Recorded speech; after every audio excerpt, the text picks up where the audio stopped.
ഈ PCOD ഒക്കെ വരുന്നതുകൊണ്ടാണോ ഈ ലേഡീസിന് പൊണ്ണത്തടി വരുന്നത്? ഒരിക്കലും അല്ല. നിങ്ങൾ അൺഹെൽത്തി ഫുഡ് കഴിച്ച് പൊണ്ണത്തടി ഉണ്ടായ ശേഷമാണ് നിങ്ങൾക്ക് PCOD, തൈറോയ്ഡ് പോലത്തെ ഹോർമോണൽ ഇഷ്യൂസ് ഉണ്ടാവുന്നത്.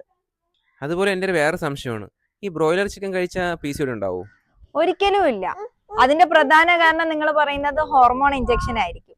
അപ്പൊ നിങ്ങൾ വാങ്ങിക്കുന്ന ചിക്കന് 2000 രൂപയാണോ വില? നിങ്ങളെല്ലാവരുടെയും തെറ്റിദ്ധാരണ ബ്രോയിലർ ചിക്കനിൽ സ്റ്റീറോയിഡ് പോലത്തെ ഹോർമോൺ ഇഞ്ചക്ഷൻ വെക്കുന്നുണ്ടെന്ന്.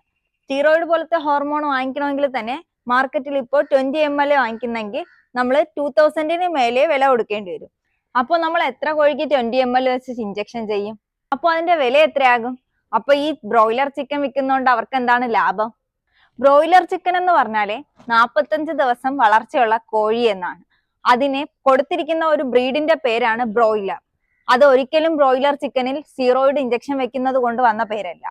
ചിക്കൻ എന്ന് പറയുന്നത് അനിമൽ ബേസ്ഡ് പ്രോട്ടീൻ ആണ്.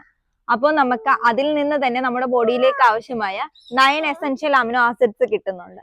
അതുകൊണ്ട് തന്നെ ചിക്കൻ ഏറ്റവും ബെസ്റ്റ് പ്രോട്ടീൻ എന്ന് നമുക്ക് പറയാം. പിന്നെ ഈ PCOD, തൈറോയിഡ്, ഇത് നിങ്ങളുടെ അൺഹെൽത്തി ഫുഡ് കൊണ്ടുണ്ടാവുന്നതാണ്. അത് നിങ്ങളുടെ മാത്രം തെറ്റാണ്. നിങ്ങൾ ചെയ്യേണ്ടത് പ്രോപ്പർ ആയിട്ട് ഒരു ന്യൂട്രീഷണൽ ഡയറ്റ് ഫോളോ ചെയ്യുക. എന്നാൽ നിങ്ങളുടെ PCOD, തൈറോയിഡ് എന്നിവ റിവേഴ്സ് ചെയ്യാൻ പറ്റുന്നതാണ്. അപ്പോൾ stay healthy, stay safe. With love, mister and Mrs coach.